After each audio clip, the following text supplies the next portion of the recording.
सभी को आवाज़ जारी है। चलिए, सभी को हमारा नमस्कार। आज बहुत दिनों के बाद हम लोग मुखातिब हो रहे हैं। इसके पहले हम लोग 2 बार वर्चुअली हम लोगों ने प्रेस कॉन्फ्रेंस किया था और मैं आशा करता हूं कि आने वाले दिनों में हम लोग इसी प्रकार से मुखातिब होते रहें। आज कुल 17 मामले मंत्रिपरिषद के समक्ष रखे गए, जिस पर मंत्रिपरिषद के द्वारा विचारोपरांत स्वीकृति दी गई है।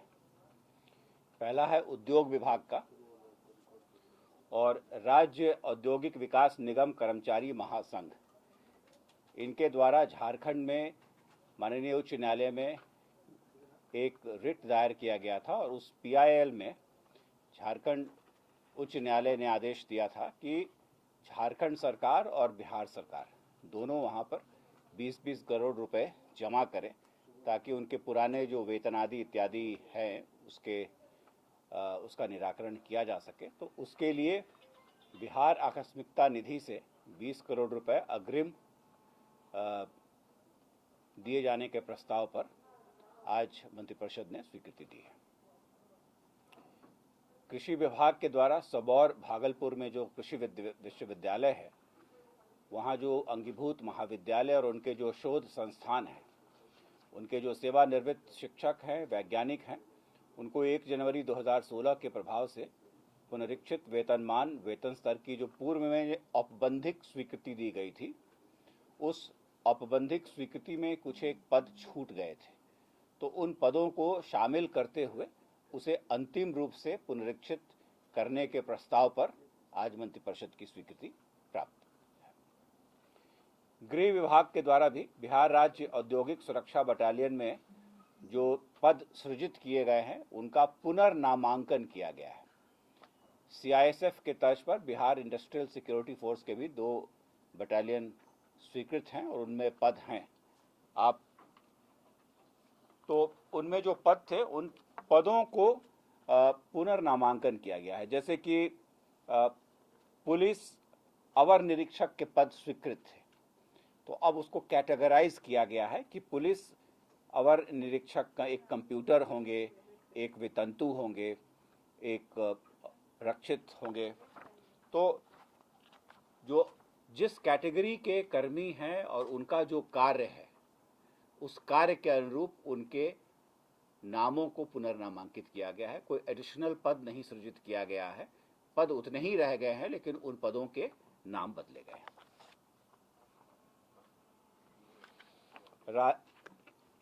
मद्य निषेध उत्पाद निबंधन विभाग के द्वारा जो बिहार छोआ नियंत्रण अधिनियम है 1947 की, उसके धारा 8 के तहत में छोआ का जो मूल्य है उसका निर्धारण समय समय पर किया जाता है। आज उसका पुनर्निर्धारण किया गया है। राजस्व एवं भूमि सुधार विभाग के द्वारा जो सर्वे का कार्य कराया जा रहा है, उसमें तीव्रता लाने के लिए और एक्यूरेसी लाने के लिए ई मापी कहते हैं, तो ई मापी कराने के लिए 711 ETS, this is an electronic total station, ये एक मशीन होती है जिससे आप जो मापी है उसे आप एक्यूरेसी के साथ कर सकते हैं।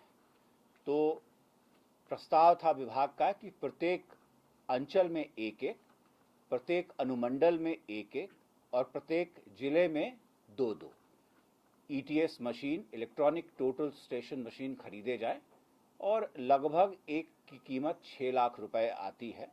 तो उसके आधार पर कुल 42 करोड़ 66 लाख रुपए व्यय की स्वीकृति आज मंत्रिपरिषद के द्वारा प्रदान की गई है।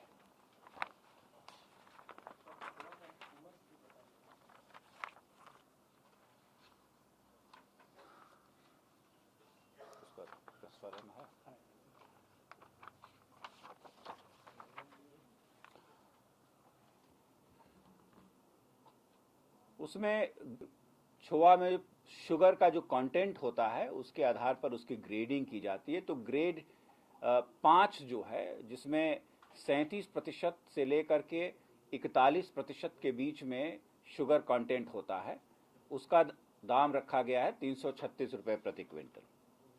फिर 41% से 45.99% के लिए रखा गया है 385.35, 46% से 50.99% के लिए रखा गया है 439.68 रुपीज़ पर क्विंटल, और 51% से 55.99% तक के लिए है 494.02 रुपये, और जो 56% से अधिक जिसमें शुगर की मात्रा होगी उसका रेट है 550 रुपये 43 पैसे। तो ये दामों का पुनर्निर्धारण किया गया है। छठे में राज्य सरकार ने एक निर्णय लिया है कि राज्य सरकार के जो 1 से 5 के जो प्राथमिक विद्यालय हैं वहाँ पर जिला स्तरीय लेकिन सरकार के नियंत्रणाधीन प्रधान शिक्षकों का एक संवर्ग स्थापित किया जाएगा, और ये पहले आपने लिखा था कि उसकी सीधी नियुक्ति Bihar public service commission, Bihar लोक सेवा आयोग के माध्यम से होगी। तो आज उसके लिए मंत्रिपरिषद ने 40,518 पदों के सृजन की स्वीकृति दी है। सातवां है जो शिक्षा विभाग के तहत ही जो 5,334 जो हायर सेकेंडरी स्कूल्स हैं, जो हर एक पंचायत में एक खोला जाना है, तो कुल हायर सेकेंडरी स्कूल्स की संख्या 9,360 है राज्य में, जिसमें से 5,334 में प्रधान अध्यापक के पद सृजित नहीं थे। तो ये एक प्रमंडलीय संवर्ग होगा जिसकी सीधी नियुक्ति बिहार लोक सेवा आयोग के माध्यम से होगी, और इन 5,334 प्रधान अध्यापक के पद के सृजन की स्वीकृति मंत्रिपरिषद के द्वारा दी गई है। स्वास्थ्य विभाग का 8वां केस था जिसमें उनके द्वारा माननीय उच्चतम न्यायालय के आदेश के क्रम में किसी को बैक डेट से प्रोन्नति देने के लिए एक छाया पद के सृजन का प्रस्ताव था, और ये पीएमसीएच में एक छाया पद के सृजन की स्वीकृति दी गई है। कृषि विभाग के द्वारा अपने कार्यों में जो उनके कार्य हैं उसमें गति लाने के लिए जो उनके बिहार कृषि सेवा के जो कृषि अभियंत्रण कोटि के जो सहायक निदेशक हैं, वो जो पहले 5 लाख रुपए तक की तकनीकी स्वीकृति दे सकते थे उसको बढ़ा करके 10 लाख किया गया है, और जो उप निदेशक थे वो 10 और जो सहायक निदेशक को 5 से 10 लाख तक, उप निदेशक को 10 लाख से 15 लाख तक, और संयुक्त निदेशक को 15 से 20 लाख रुपए तक का जो तकनीकी स्वीकृति देने का अधिकार प्रदत्त था उसमें इजाफा किया गया है। पंचायती राज विभाग के द्वारा 15वें वित्त आयोग की अनुशंसा के आलोक में जो अनटाइड अनुदान की जो प्रथम किस्त आई है 741.80 करोड़, उसका वितरण सभी त्रिस्तरीय पंचायती राज व्यवस्था के तहत जो संस्थाएं हैं उसमें किए जाने के प्रस्ताव पर आज मंत्रिपरिषद की स्वीकृति दी गई है। सिमिलरली एक बहुत ही चर्चित कार्यक्रम है राज्य का मुख्यमंत्री ग्रामीण सोलर स्ट्रीट लाइट योजना। इस योजना के दिशा निर्देशों पर भी आज मंत्रिपरिषद ने स्वीकृति दी है। पूर्व में आर्यभट्ट ज्ञान विश्वविद्यालय में फ्रंटियर्स ऑफ नॉलेज के तहत 7 स्कूल स्थापित किए गए थे। एक था स्कूल ऑफ जर्नलिज्म और mass communication, Pataliputra school of economics, centre for river studies, centre for geographical study, astronomy, stem cell और सेंटर फॉर फिलॉसफी। तो ये जो केंद्र बनाए गए थे, इन केंद्रों को ये निर्णय था कि ये केंद्र आर्यभट्ट ज्ञान विश्वविद्यालय से एफिलिएटेड रहेंगे और आर्यभट्ट ज्ञान विश्वविद्यालय इनके लिए एग्ज़ाम लेगा। तो ये समकक्ष हो गए थे।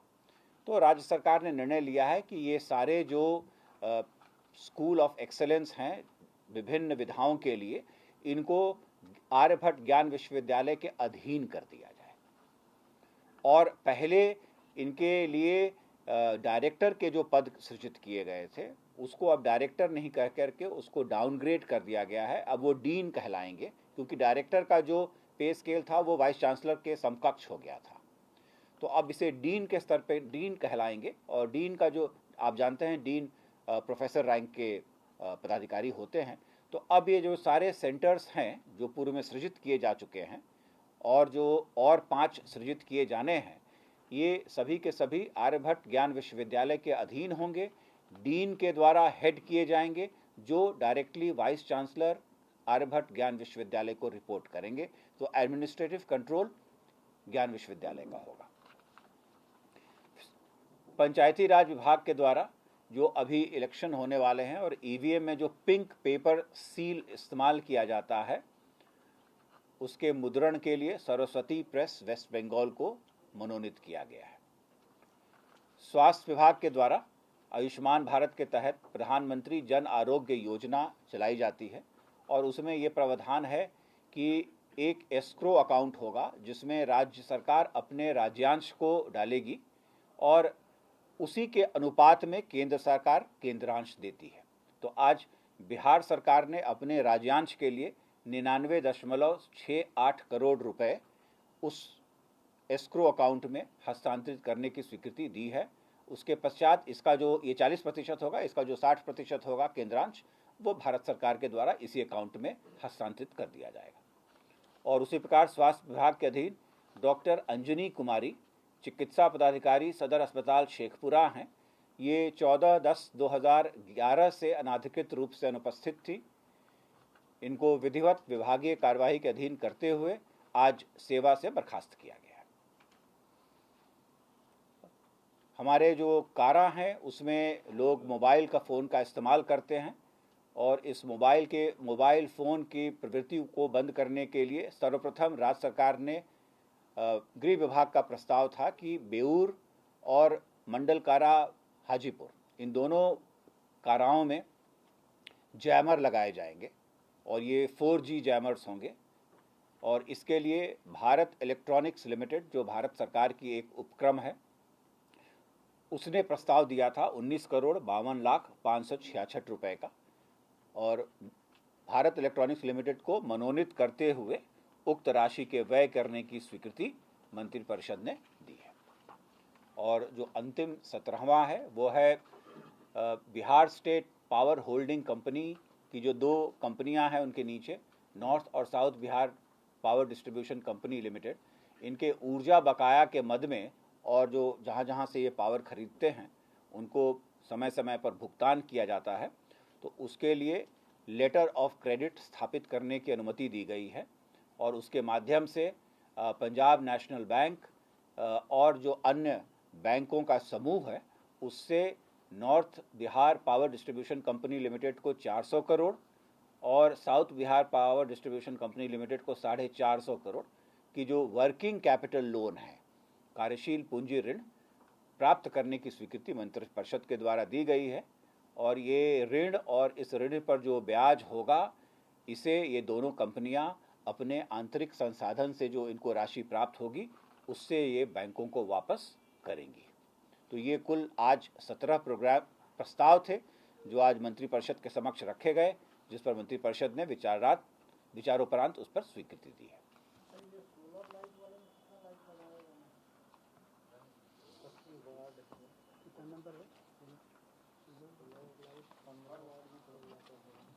नंबर है 11।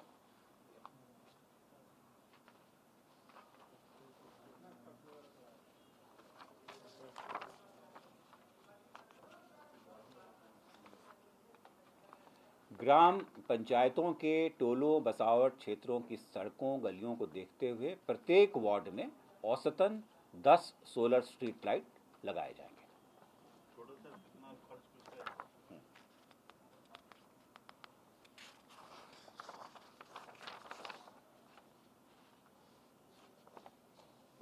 और ब्रेडा के द्वारा तकनीकी सहयोग दिया जाएगा और जो भी एजेंसी लगाएगी उस एजेंसी को 5 वर्षों तक उसके रख रखाव करने की जिम्मेवारी होगी। ये जीपीएस टैग्ड होंगी ताकि हर सोलर लाइट कहाँ पर है इसकी जानकारी सभी को हो और आपदा की स्थिति में यदि कोई क्षति होती है तो उसके लिए ग्राम पंचायत को अलग से उसकी प्रतिपूर्ति की जाएगी। इसमें 3 स्तर पर समन्वय समितियां बनाई गई हैं राज्य स्तर पर समन्वय समिति है जिसे विकास आयुक्त हेड करते हैं, जिला स्तर पर जिला पदाधिकारी और प्रखंड स्तर पर जो कार्यपालक पदाधिकारी पंचायत समिति के हैं वो उसको हेड करेंगे। और 12 वाट या 20 वाट के बल्ब एलईडी के लगाए जाएंगे और ग्राम पंचायतवार कुल लागत का 75% 15वें वित्त आयोग के अनुदान से दिया जाएगा और 25% राज्य योजना और राज्य वित्त आयोग की अनुशंसा के आलोक में जो राशि प्राप्त होगी उससे उसकी प्रतिपूर्ति की जाएगी। इस पर खर्च कर जो जैमर लगाया जाएगा 1 मिनट में बताता हूँ है।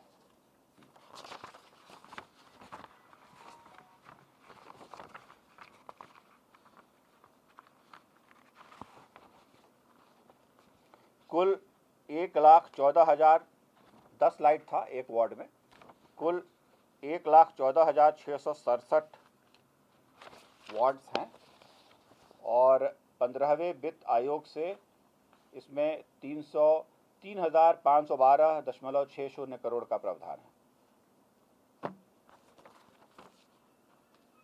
हाँ सर, जो जैमर लगाया जाएगा इसका कुछ कितना इलाका ये कवर करेगा, क्योंकि आसपास का जो अब ये तो जेल के लिए है और मुझे लगता है कि वो जेल से बाहर तो नहीं होना चाहिए। कुछ है क्या उसमें?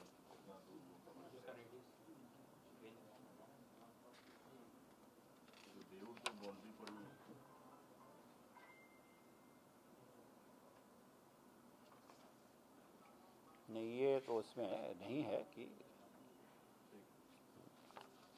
इसमें पहले ये लगाया जाएगा बेऊर जेल में और उससे जो अनुभव प्राप्त होगा और देखा जाएगा कि कितना कुछ कारगर है, उसके पश्चात इसको हाजीपुर में लगाया जाएगा। एक का कीमत सर 19 करोड़, दोनों का है।